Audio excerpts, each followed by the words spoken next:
দেখেন তো, এভাবে কি আপনারা রান্না করে খেয়েছেন? আসলে অনেক দিন ধরে ইচ্ছে হচ্ছিল এভাবে রান্না করে খাওয়ার জন্য, তাই আজকে রান্নাটা করেই ফেললাম। প্রথমে আমি কড়াইয়ে তেল দিয়ে তারপরে এর মাঝে পেঁয়াজ কুচি দিয়েছি আর চুলায় বসিয়ে আর কি কড়াইটা। তারপর যখন পেঁয়াজ কুচিটা একটু নাড়াচাড়া করে ভেজে নিলাম, এর মাঝে আমি এক এক করে বাটা মশলাগুলো দিয়ে দিচ্ছি।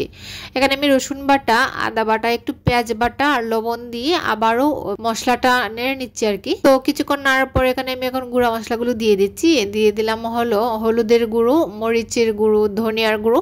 এই তো গুঁড়া মশলাগুলো দেয়া আমার শেষ হয়ে গিয়েছে। তারপর একটু ভালোভাবে নাড়াচাড়া করে মিশিয়ে নিচ্ছি আর কি, একটু কষিয়ে নিলাম। তারপর একটু পানি দিয়ে মশলাটাকে আবারও ভালোভাবে নাড়াচাড়া করে মিশিয়ে নিচ্ছি। মশলাটা যখন আমার ভালোভাবে মেশানো হয়ে গিয়েছে, এখন এর মাঝে আমি হলো 2 চা চামচ দিয়ে দেব হলো সরিষা বাটা।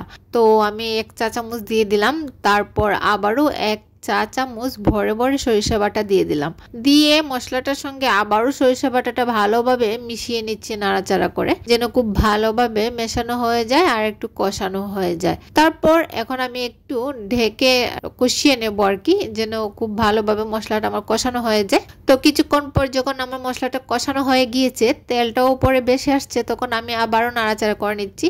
যেহেতু সর্ষে বাটা দেয়া তা সেজন্য আর কি নাড়াটা একটু বেশি দিতে হয়। তারপর আমি চিংড়ি মাছ দিয়ে দিলাম এখানে কয়েকটা। আর চিংড়ি মাছ কিন্তু খুব বেশি লাগে না রান্না করতে, যদি চিংড়ি মাছের গ্রানটা ভালো হয়।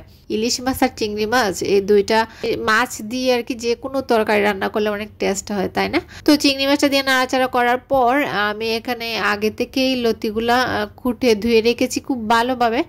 তো সেই লতিটাই দিয়ে দিলাম। এই তো লতিটা আমি দিয়ে দেওয়ার পর এখন খুব ভালোভাবে মিশিয়ে নেব। সরিষা বাটা, মশলা, চিংড়ি মাছ সব কিছু লতির সঙ্গে আমি খুব ভালোভাবে নাড়াচাড়া করে মিশিয়ে নেব, আস্তে আস্তে করে আর কি। তো এই তো আমি মিশিয়ে নিচ্ছি। আর এভাবে লতির তরকারি রান্না করলে কিন্তু বেশ মজা হয়, চিংড়ি মাছ দিয়ে সরিষা বাটা দিয়ে। তো আমি জানি সবাই রান্না করেন, যেহেতু এই রান্নাটা অনেকেরই কাছে ভালো লাগে, অনেকেই রান্না করেছেন আবার অনেকেই করেননি। তো আমি যেভাবে করেছি আর কি সেটাই শেয়ার করলাম আপনাদের মাঝে।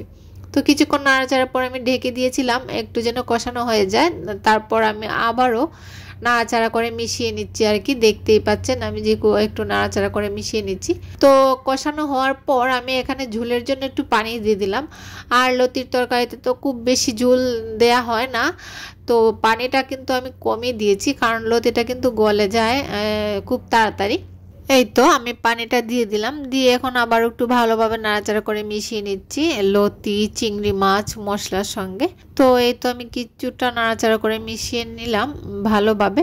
এখন একটু সমান করে দিচ্ছি আর কি। দিয়ে এখন আমি ঢেকে রান্নাটা করে নেব। আর লতি রান্না করতে কিন্তু খুব বেশি সময় লাগে না, আর রান্নাটা কিন্তু খেতেও মজা হয়, আবার রান্না করতেও কিন্তু খুব বেশি একটা সময় লাগে না। কিছু পর দেখেন আমি ঢাকনাটা সরালাম, সরিষা বাটাগুলো সব উপরে উঠে গিয়েছে, কেমন দেখতে দেখাচ্ছে, তাই না? এখন আমি আবার একটু নাড়াচাড়া করে মিশিয়ে নিচ্ছি সবগুলো। এখন খুব আস্তে করে নাড়া দিচ্ছি আর কি, কারণ লতিটা আমার সেদ্ধ হয়ে গিয়েছে। আমি এই তো একটু নাড়াচাড়া করে মিশিয়ে সমান করে দিলাম। এর মাঝে আমি কয়েকটা আস্ত কাঁচামরিচ দিয়ে দেব। এই তো আমি কয়েকটা আস্ত কাঁচামরিচ দিয়ে দিচ্ছি আর কি। খাবারের সময় এই কাঁচামরিচগুলো যখন মেখে মেখে খাবেন খুব মজা লাগে কিন্তু খেতে।